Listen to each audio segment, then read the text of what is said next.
نبی علیہ السلام دا غي باوجود خپل کار کې کمی نه کړي، خپل کار نه پرېښودی، خو بار بار بیا وځي او خلکو ته د الله د توحید مسله بیانوي. موږ تاسو ته فکر وکړو چې موږ ځان ته داعیان وایو چې موږ د نبی اسلام امت یو. قرآن کریم کې الله فرمایي کنتم خیر امة اخرجت للناس تأمرون بالمعروف وتنهون عن المنکر. تاسو غوره امت کې خلکو ته د الله د توحید مسله بیانوئ، دا چې خلک به د ګناهونو منع کوئ. خو که چېرې په موږ او تاسو باندې داسې تکلیف راغی معمولي غوندې، نو موږ به دا خپل کار پرېښودی. سوچ پکار دی چې دا انبیاء کرامو چې دا کوم میشن دپاره الله رالیږلي وو، هغه میشن یې تر مرګ وخته پورې اختیار کړی. لکه نوح علیه السلام باره کې راځي چې نوح علیه السلام 900 کاله صرف مسله توحید بیان کړله. 900 کاله دا اگر چې خلو باندې ویل آسان دي، خو چې کله سړی حقیقت ته سوچ وکړي نو دا ډېر زیات وخت دی.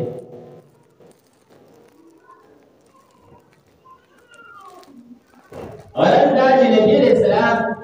موږ او تاسو ته دین راوړی، نبی علیہ السلام ډیر زیات تکالیف برداشت کړي زموږ لپاره. نبی علیہ السلام فرمایي حدیث پاک کې راځي لا يؤمن أحدكم حتى أكون أحب إليه من والده وولده والناس أجمعين. تاسو کې یو سړی تر هغه پورې کامل مؤمن نشي جوړېدی چې هغه نبی علیہ السلام سره د خپل اولاد نه د خپل پلار نه د ټولو خلکو نه زیاته مینه وکړي. د هر چا نه زیاته مینه که د نبی علیہ السلام سره چاهي نو دا واقعي کامل مؤمن دی. اوس په دې حدیث باندې موږ ځان وکړو آیا زموږ د نبی علیہ السلام سره مینه شته او که نشته؟ موږ تاسو ته د نبی علیہ السلام نه علاوه نور څه خوښ شته او که نشته؟ نو موږ تاسو ته د ټولو نه زیات د خپل ځان زیات فکر دی او په خپل ځان باندې ډېر زیات خفه کېږو. نبی علیہ السلام فرمایي چې ځان نه به هم زیاته مینه د نبی علیہ السلام سره کوي. لکه فرض کا چې موږ او تاسې د خپل ځان نه زیاته مینه د نبي علیه السلام سره کوو. مثال به ووایو چې زموږ د ځان سره مینه زیاته ده او که چېرې د نور چا سره. د هغې لپاره به یو مثال دی شي لکه فرض کا په دې ملک باندې عذاب راځي، موږ به ټول ډول دا وایو چې زموږ په ملک باندې نه راتلی یا په مسلمان ملک باندې نه راتلی. خو که چېرې ټول ملکونو باندې راشي نو موږ به وایو چې زموږ په ملک کې رانه شي خیر دی، نور که مسلمانان یا که هر څه چې خو راضي دي چې زموږ په ملک بچ. بیا چې کله د عذاب زموږ ملک باندې راشي بیا به موږ څه وایو چې زموږ دا صورت باندې بچ شوې، نور څه خبره نه ده. نو بیا چې کله دا عذاب ورو راځي صوفي ته راشي نو بیا به موږ دا وایو چې زموږ دا ذله باندې بچ شوې، نور څه خبره نه ده، هغه دې حلال شي او تباه شي. بیا چې خبره ورو ذلې ته راورسي بیا به موږ علاقه وایو، بیا به موږ خپل کلی وایو، بیا به موږ خپل کور وایو. چې کلی ته خبره راورسي موږ به وایو الله زموږ کور باندې بچ کړي، کلی څه خبره نه ده. خو چې کله کور ته خبره راورسېده نو بیا به اواز او دعا دا وي چې الله ما ته خیر کړي، نو خیر دې دا کور والا دې پکې لاړ شي. د دې ټولو خبرو نه معلومه ده چې زموږ د خپل ځان سره زیات مینه ده موږ په خپل ځان باندې ډېر زیات خفه کېږو صحابه کرام چې هغه کاملین مؤمنان وو د هغوی د ځان نه زیاته مینه د نبي علیه السلام سره وه میدان جهاد کې به نبي علیه السلام ته داسې ولاړو په هغوی باندې به غشي لګېده خو چې وروسته په نبي علیه السلام باندې نه لګي دې ته مینه ویلی کېږي دې ته مسلماني ویلی کېږي موږ هم ځان ته مسلمانان وایو د چا سره څوک د چا مینه وي د هغه تن خبرې په سړي باندې خلګي سړي ته مزه ورکوي نو اوس سوچ پکار دی که زمونږ د الله او د الله د رسول سره مینه وي نو بیا به موږ باندې د الله او د الله د رسول خبرې خلګي که چېرې بد راونه لګي نو بیا به دې ته دا معلومیږي چې زمونږ د الله سره مینه نشته او د نبي اسلام سره مینه نشته اگر چې په خپل باندې بداوت کوو چې موږ مسلمانان یو موږ هم مؤمنان یو موږ هم کلمه د لا اله الا الله ویلې ده خو چې کله ځان په تل باندې وتلو نو بیا موږ داسې ځان معلوم شي چې دا موږ هسې د په دروغ باندې دعوت کوو کلمه د لا اله الا الله دا متقاضا دي خبرې کوي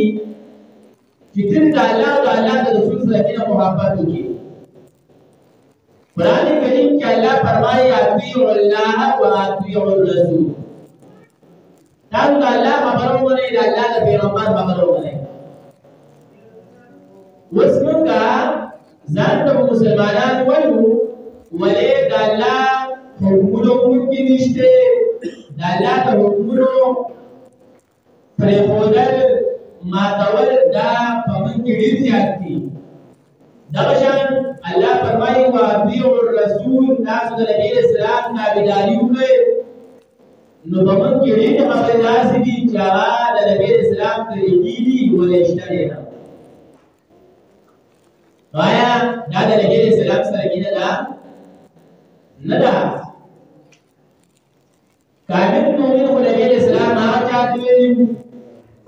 چې هغه د خپل ځان نه د خپل مور او پلار نه د ټولو خلکو نه زیاته مینه د نبي اسلام سره وکړي لکه غالبا محمد رضی الله عنه ته نبي اسلام چې کله دا حدیث ووایي نو محمد رضی الله عنه ووایي بما دلالت على زیات ګرانې علاوه د خپل ځان نه نبي اسلام فرمایي کامل مؤمن نه لږ ساعت بعد محمد رضی الله عنه د خپل ځان نه راغلو زیات ګرانې نو موږ داسې نه پکار دي چې د نبي اسلام سره زیات مینه وکړو د نبي اسلام سره زیات محبت وکړو د هر چا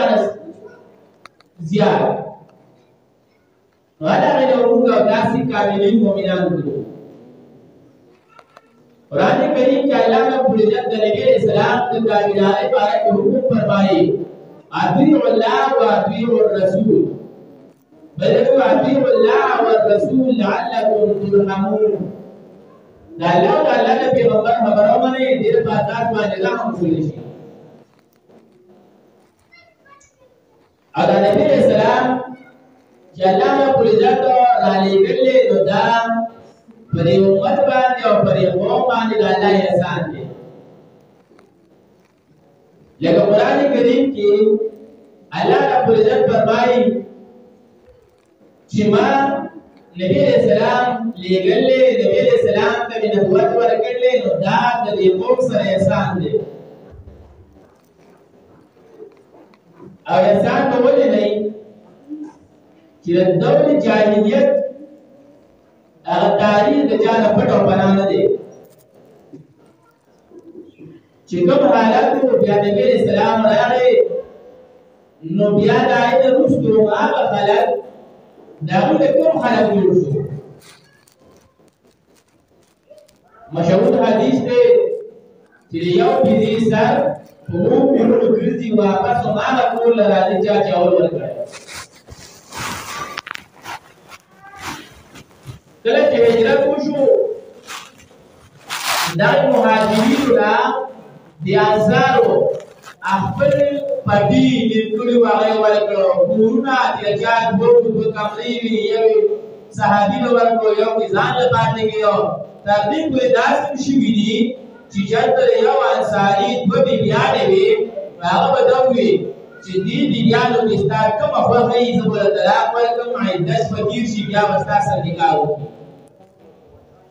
tabin hada ko no dakin wa ya mina au muhabbat dari harko mes istigralo dada la yasano jalla fi rabbaka dawligo da dari harko da yau bai salatu da doye ina faida ba daga qur'ani karim ke Allah farmaye laqad manna Allahu 'alal mu'minina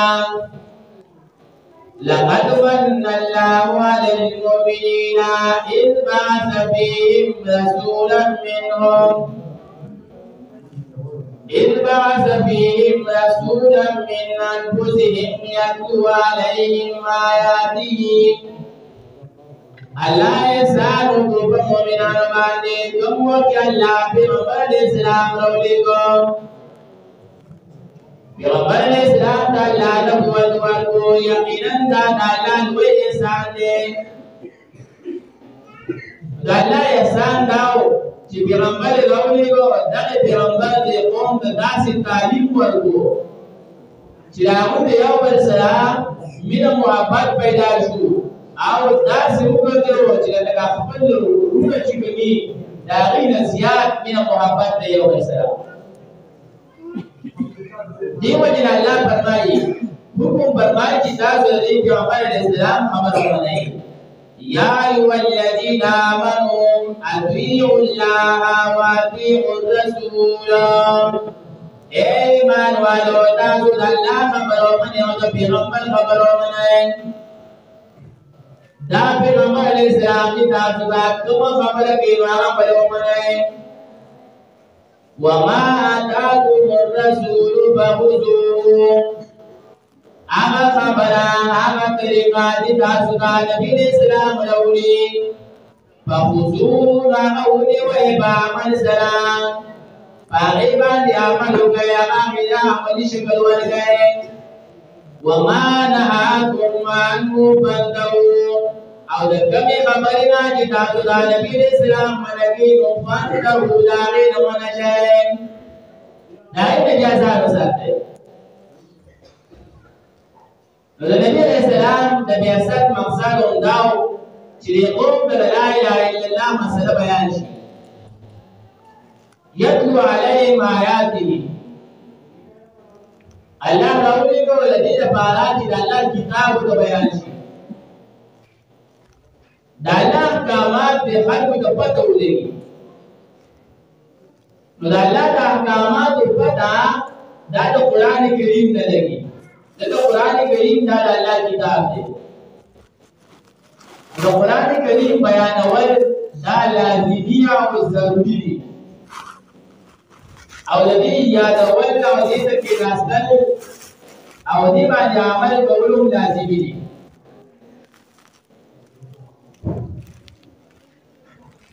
Nabi Islam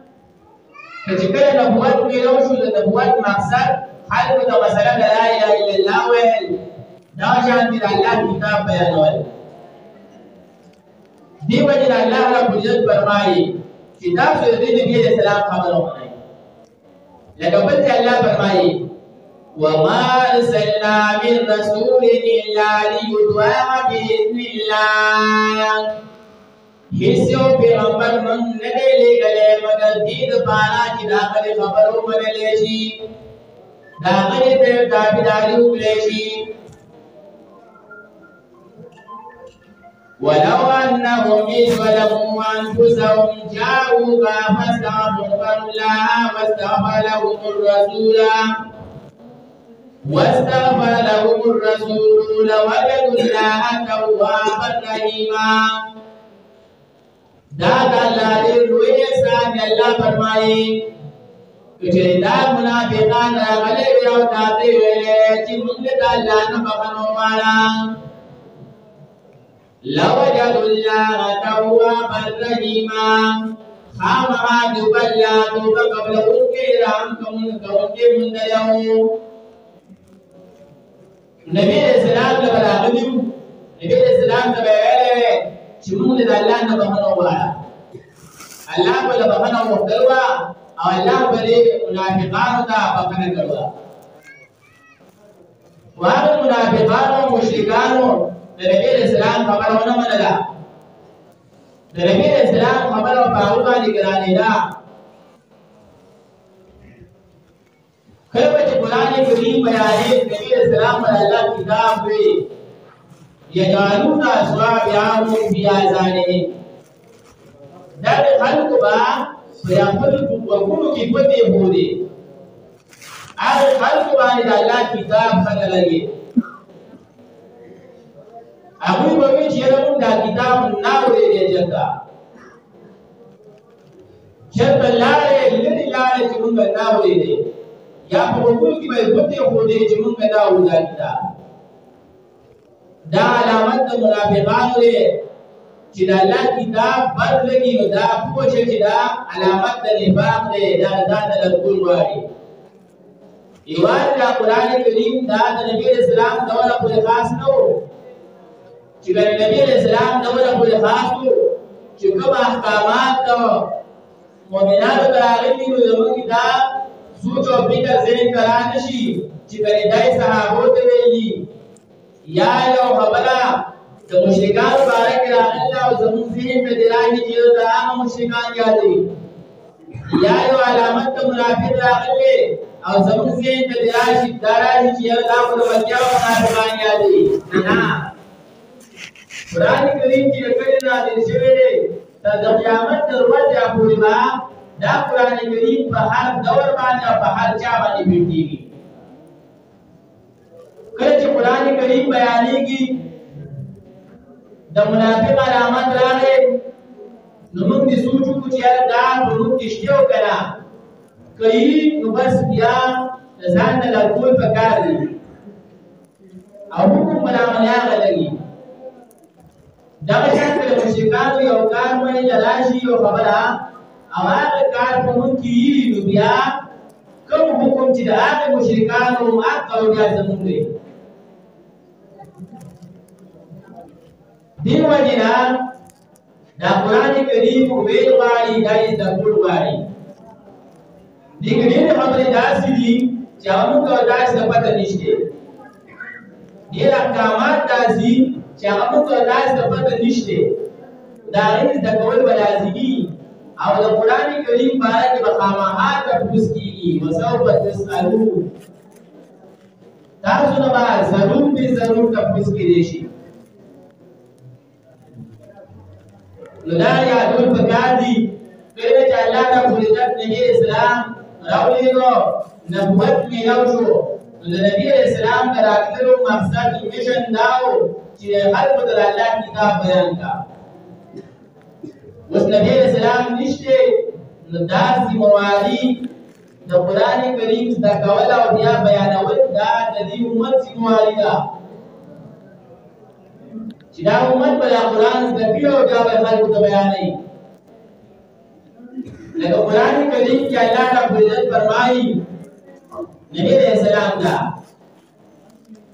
چې موږ ته ولېږلې پیغمبر جوړ کې نو ستا مشن بسې ته بس کای خلق ته بس وای نو هغه مشن او هغه طریقه الله رب العزت قران کریم کې اعلان کړي سوی یا ایها الرسول اے پیغمبر بلغ ما انزل الیک من ربک تبلیغ و بلغ مانا تبلیغ و ورسو خلقتا تبلیغ ویلکی رسول دا اللہ پیغام خلقتا رسول بلغ ورسو ما انزل الیک من ربک اغا خبرات داتا دا رب طرف نازل شوینا داتا چی کم خبر دا اللہ طرف نازل شوینا مات خبر خلق توڑا سوا دا اللہ طرف کم خبر نازل شوینا دا اللہ کتا قرآن کریم نو قرآن کریم دا تبلیغ کتاب دی، دا رسول کتاب دی. تبلیغ هم دا قرآن کریم پکار دی.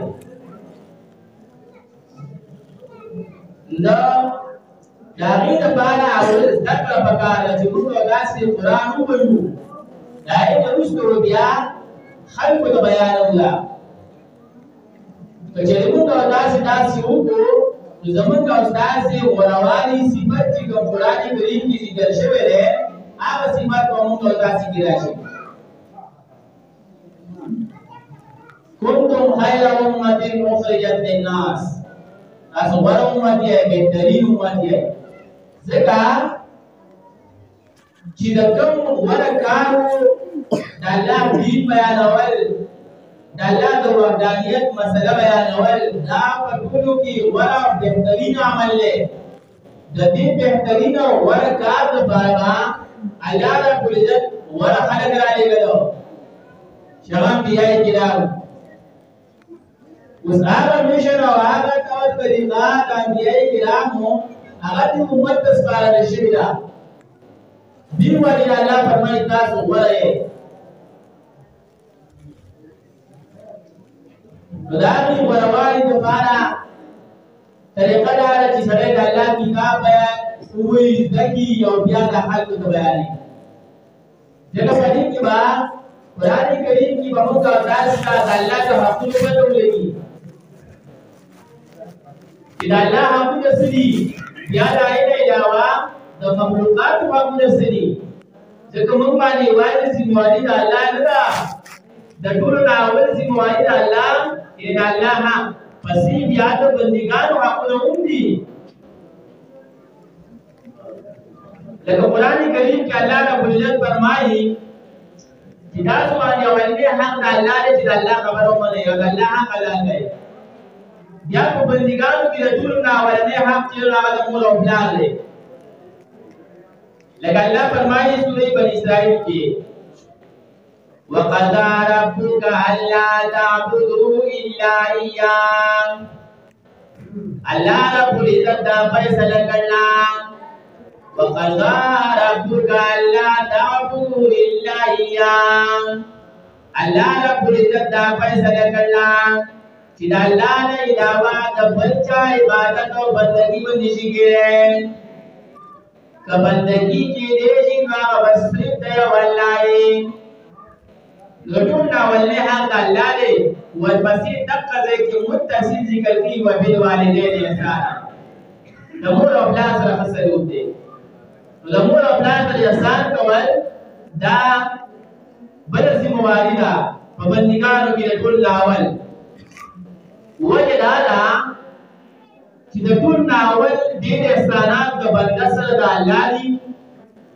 بیا په مخلوقاتو کې د ټولو نه زیات احسانات د بنده سره د مور او پلار دي. نو د مور او پلار حقونه ادا کول. حدیث پاک کې راځي نبی علیہ السلام فرمایي چې رضا ربي فی رضا الوالدین وسعة ربي فی سعة الوالدین. د مور او پلار په رضا کې د الله رضا ده او د مور او پلار په خفقان کې د الله خفقان دی. چې مور او پلار نه خوشحاله ورکوو چې الله نه خوشحاله دی، که مور او پلار نه خفه ورکوو چې الله نه خفه دی. رمضان مبارک میاشت تېره شوه، پکار ده چې ټول ناول که زموږ نه مور او پلار خفه وی چې هغه رضا کړی دی. اوس هم موقع شته که چېرې داسې وي نو بیا رضا کول پکار دي. ځکه حدیث پاک کې راځي نبي علیہ السلام فرمایي چې هغه انسان الله بخښنه نه کوي چې مور او پلار ترې خفه وي. لکه نبي علیہ السلام ته جبرئیل علیہ السلام راغی او جبرئیل علیہ السلام خیره وکړه چې الله رب العزت هغه سړی تباه کړي، هغه سړی د الله هلاک کړي چې د هغه نه مور او پلار خفه وي او د مور او پلار خدمت وکړي او د دوه مغفرت ونشي د مور او پلار په وجه باندې او دغه په ذریعه دا خیره نبی اسلام جبرئیل السلام مولا نبی اسلام بیا امین وي اوس وی په کار دی چې جبرئیل السلام دعا وکړي او نبی اسلام بیا امین ویلي دای په نه قبل لوک بس شي نو د مور او پلار سره احسان کول د مور او پلار تابعداري کول الله رب العزت فرمایي وقضى ربك الا تعبدوا الا اياه الله فیصله کړه چې د بچا عبادت باندې شګره مګر دی والله وبالوالدين احسانا او د مور او پلار سره سلوک کوئ الله د حقونو نارستو دویم نمبر د مور او پلار حق دی وبالوالدين احسانا د مور او پلار سره سلوک کوئ اما يبلغن عندك الكبر احدهما او كلاهما فلا تقل لهما اف الله فرمائے کچری دا مور او پلار دواړه یا دیوالو کې چریو بډاوالی تو دسی نو فلا تقل لهما اف دیو تبا اف مدرهم نوئے یعنی دیو تبا هر کلمات چې د عزت په درد او تکلیف سي دا منوي ولا تنهرهما لديب يمنا وقل لهما قولا كريما الله فرمایي چې د عزت وینا کوي چې د قدر وینا کوي وقل رب ارحمهما كما ربياني صغيرا او دیوتا د دیوتا بار دعا وای سوې رب ارحمهما یا الله زما په مور او پلار باندې رحم وکړي کما ربیانی صغیرا لکه څنګه چې دوی زما تربیت کړو لوړوالی کې نو مور او پلار ذمہواری معلومه شو د آیات نه چې د اولاد په تربیت کې د اولاد تربیت سره اولاد ته قرآن او سنت ښودل دا د اولاد حق دی او دې باره کې به تاسو کې اوس موږ دا سوچ او فکر وکړو معاشره کې وګورو آیا موږ اولاد ته تربیت ورکړل او کنه نه ورکړل د تربیت دا حالي چې کله بچي د هغوی کې نومو تاوي د بلار نومو یا د مشر نومو وایو دا یې وروسته بیا کنسلو تخیل لاتی ته کنسلو کا او بیا یو بل مصیبت راوتلې چې هغه دا غټ موبایل دی څنګه چې مشر په ته ګرځي دا قشان دی بیا دا کشر هغه طریقو له ورځي د دې وخت چې داسې تربیت وشي نو دا بچی چې بیا کله لوی شي بیا له مور او پلار خبره نه د مور او پلار بیا نافرماني په کار ده چې موږ داسې د خپل اولاد تربیت وکړو تربیت سره قرآن او حدیث د اولاد ته ښودل نو دا یو هم د مور او پلار ذکر شو دا شان د اولاد ذکر شو او بیا چې موږ داسې د حقوقو وپېژنو او زده کړو په دې کې بیا د ګاونډیانو حقونه هم دي دغه گاونډي باره کې نبی اسلام فرمایي چې جبرئیل السلام راغی او ما ته د گاونډي باره کې زیات وصیت وکړ دومره وصیت یې وکړو وی ما ویل چې دا زما تر دې کار وو چې داسې نه چې دا لګي دا گاونډي چرته زموږ سره په میراث کې شي لکه حدیث پاک کې راځي نبی اسلام فرمایي چې قسم په الله مؤمن نه دی قسم په الله مؤمن نه دی قسم په الله مؤمن نه دی صحابه کرام ته پوښتنه د الله پیغمبران ټول مؤمن نه دی نبی اسلام فرمایي هغه سره چې دا د شر نه گاونډي په امن کې نه دا سره مؤمن نه دی نبی اسلام دې سره ویلي او دوی وواړه زه والله الله بدوي قسم په الله اوس موږ تاسو ته فکر وکړو چې حدیث باندې ځان وکړو آیا زمونږ باندې زمونږ شر په امن دی په امن نه دی زمونږ چې وسره سي د لاسو تکلیف ورکړو لکه بل حدیث پاک کې راځي نبی اسلام فرمایي المسلم من سلم المسلمون من لسانه ويده کامل مسلمانان دی چې هغه د جګو د لاس سره د بل مسلمان بچپاتې شي کامل مسلمانان دی چې هغه په لاس کې تکلیف ورکړي په جبو کې تکلیف ورکړي نو زمونږ کوشش اول د لاس تکلیفي مختلف قسم کله لاس طاقت نه وي نو جبه خو بیا زمونږ په اختیار کې ده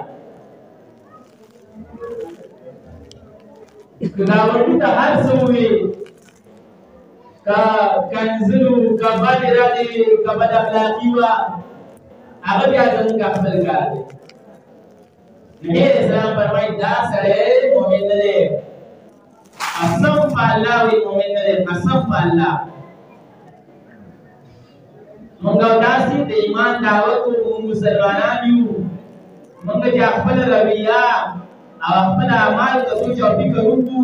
او بیا په دای حدیث ځان ولرو نو چې زمونږ به کوم ځای نو ګاونډي ته تکلیف ورکول نه پکار د ګاونډي سره ښه سلوک پکار دی موږ تاسو د ګاونډي د حقوقو نه خبرو وجه دا ده چې موږ د قرآن او حدیث نه خبرو موږ تاسو ته پته نشته حقوق بیانېږي د الله کتاب بیانېږي موږ سره وخت نه چې موږ تاسو د الله د کتاب زده کوو او دې بیا عملي شکل ورکو یو باندې خبر کې دا ضروري او هغه چې موږ تاسو دې د خو اخلاق یعنی مطلب دا چې خو اخلاق په ځان کې راوړو د خو اخلاق مظاهره د بد اخلاقۍ نه هر تر وسه ځان وساتو حدیث پاک کې راځي نبی اسلام فرمایي ان من احبكم الي احسنكم اخلاقا فتاسو کې ما ته ولا انسان هغه چې هغه ایسته اخلاق خو اخلاق وایي چې موږ خپل ځان ته سوچ او فکر وکړو آیا زموږ اخلاق ایسته دي آیا زموږ اخلاق ښکلي دي زموږ نه هر سړی خفه دی هر سړی د نفرت په نظر ګوري ولې سره دا خو اخلاقو کمی دی او دا بد اخلاقي یو داسې چیز دی چې دا سبب د نفرت ګرځي څوک هم چې د هغه رویه ښکلې نه وي د هغه اخلاق ښکلي نه وي هر سړی د هغه نفرت کوي د هر سړي سره نالګي په دنیا کې د ایمان د دولت نه وروسته بهترین څه چې هغه ښکلي اخلاق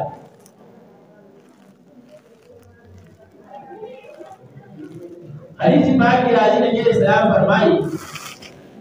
تاسو په خلکو باندې رحم وکړئ الله به تاسو باندې رحم وکړي بل حدیث پاک کې راځي چې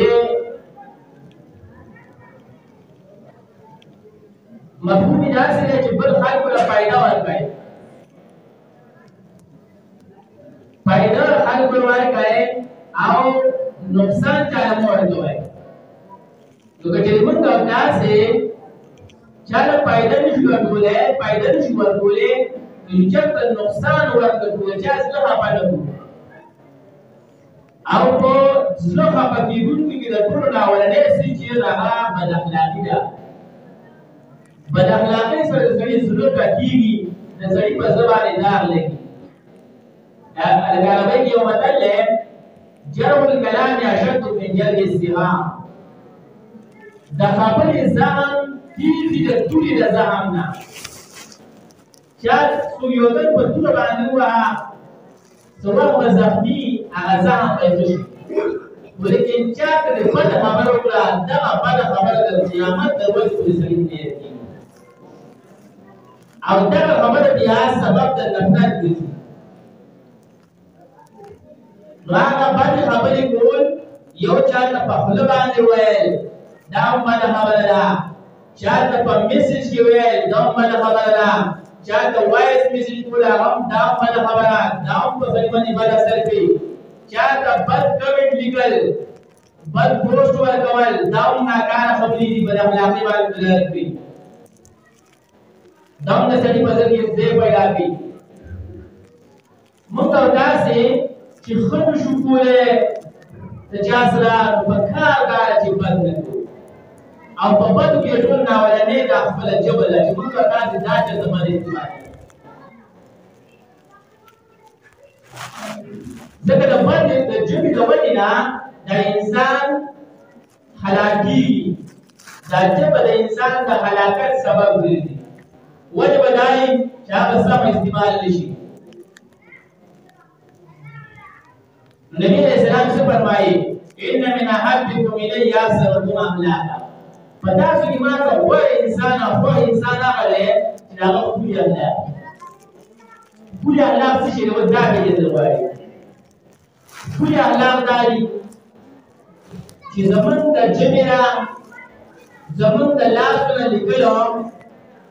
دا چې موزي په دې باندې موږ کار سوچ اپی کړو چې دا خبره څنګه ده کما دې سوکي زما د بسوي چې زه بل ته کوم نو چې زما د څنګه وي ما قشان دې بهاغه تنوي کله مثلا یو سره خبره فرض کړه کومه هغه دې سوچ کوم چې دا خبره څه ده او کومه ده که زما په څه لګیدا پتا د چې وایي کوم که زما په څه باندې بد لګیدا نو بیا دا غي څه کول پکار قرآن کریم میں اللہ فرمائی وجادلهم بالتي هي احسن دا ہر کو سر باز کوا ہر کو اللہ توحید مسئلہ بیان کا ہر کو اللہ کتاب بیان کا وہ بالتي هي احسن هذا طریقہ جو آپ نے استدا دنیا کی ایمان کا دولت نوشو بہترین چیز یہ بابا کوئی اخلاق کی ایک یا انسان سره پیسې نه جیداد دی نه خپل کور دی نه قام قبیله او نسب دی نه خو چې اخلاق خپلې دا انسان کامیاب دی او دا انسان دا کامیاب دی او د دې انسان سره هر څه ورګي وګټلې مال دولت قوم ډیر دی هر سړي د خدای سره لا خپلې دي دا وسیله بیا پیدا لګي سود د چا مال ته لګوي د چا جیدات ته لګوي د چا نسب ته لګوي د چا قام قبیله ته لګوي خو اخلاق ته لګوي د کوم سړي خپل اخلاق هر سړي وسره محبت کوي د کوم سړي چې خپل اخلاق کاغه تجارتګر دی دا هغه ډیر زیاتګار دي کوم دکانداري چې دا اخلاق کړی دی هغه دکاندار له سګونه دي دا شان دي هر قسمه هر نوکر پیشه حالت چې داغي اخلاق کړی یا مثال هر قسمه تجارت کوونکی خلک چې داغي اخلاق کوي خلک باغوي دي او چې دا اخلاق ورو مسابا هغه د سوزي او هر سره مسلمان نفرت کوي موږ تاسو د خپل اخلاق لیکل پکار او اخلاق سړي خپل خبره چاته کاغه داسي مهامت وینا شو نو خپل خبره کچتا د میسج په ذریعہ شو نو خپل کاغه د کمنټ په ذریعہ نو خپل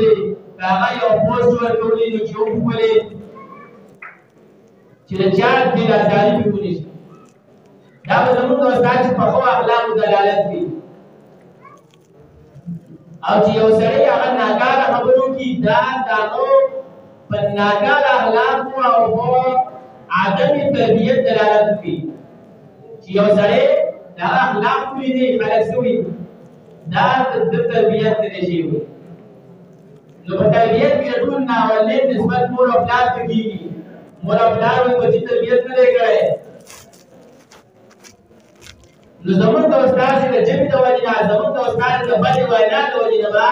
زمونږ مور او پلار یاد بیا دیم نمبر د سړي استادانو ته خلک نسبت کوي دا پلان کې وړوکی ځکه بل اخلاق دی د استادانو بل اخلاق کوي د استادانو وي تربیت نه ورکړي نو هغه زمونږ د جبې د وجې نه زمونږ د بل اخلاق د وجې نه استادانو بل بیان شي فکار دادا ډېر عاجزانه درخواست او د خپل ځان ته خبرې کوم بیا هر اورېدونکي دی چې موږ او تاسې د ښو اخلاقو مظاهره وکړو چې ښه اخلاق نشو وکولی نبي اسلام فرمایي چې یو سړی ښه نشي ویلی نو پکار دا چې دی چوپ اوسېږي چوپ من سکته نجا من صحبته نجا څوک چې چوپ پاتې شو هغه نجات باخو بس پکار دا چې موږ او تاسې اخلاق ولري رویه ولري ژبه په وس کې نه په کنټرول کې نه پکار دا چې موږ اوسېږي او کومه خبره چې کوو هغه په سوچ او سمج باندې و دا خبره ځان سره یاد ساتئ د دوطنو اختلاف چې راځي د دوطنو جګړه چې راځي ګیلې مانې راځي ورونه راځي قطع تعلق راځي د هغې بنیادي وجه سوچ نه کوي چې په یو خبره باندې سوچ وکړي او د خولې نه ډایرکټ خبره وویسته هغه په مخاطب باندې ولګي نو بیا هغه مخاطب د دې خبرې په جواب کې دوه خبرې سړي ته وکړي نو دې بیا له دوه په دې باندې درې وکړي نو دغه شان دیوانه جوړه شي قطع تعلق پکې راشي خبره تاڼه کاسې ته ورسېږي دا د څه وجې نه دې وجه څه وه سوچ نه کوئ چې موږ سوچ ونکړو بس د خولې نه خبر وباسو لکه د دې لپاره مثال دی شي فرض کړه یو سړی دی بل په کنسل کې دا چا ته چې وکړو دې سوچ وکړي ځان دې بل مو سوچ نه کړو دې چې سوچ وکړي چې دې پلانکي ما ته کنسل وکړو وجه څه ده د هغه نه تپوس وکړي دا ما ترې کنسل وکړو دی څه وجه ده هغه به هماغه ګناه کوي که پلانکي ګناه لري هغه ګناه چې په خپل ځان کې وکړو چې واقعي ما دا ګناه شته وکړه که واقعي هغه ته یې چې نه کنسل نه دې سوق په دې راکړیو نو دا ګناه ځان نه لري کله دا ګناه په ما کې دی هغه بیا سوې ما چې تا دې بند کړو دا کنسل نه هو نه کړو دا ګناه ما دې نو اول به تحقیق کړو نو چې دا کله سوچ یې نو بیا به جنگ دګلې درازي ولې موږ خلکو کې سوچ نه مثلا ما ته چا په خبره وکړه زه به د دوه مثلا ما چا سره راغله خو زه به سوق ورکم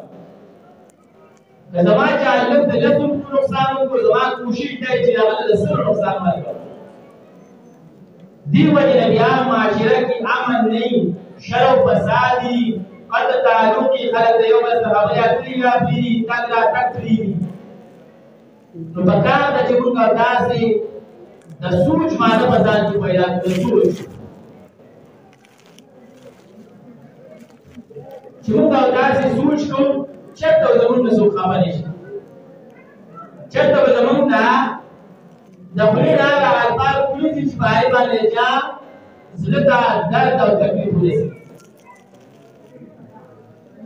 بهرحال خبرې ډېرې دي ما هم ورته راټول شو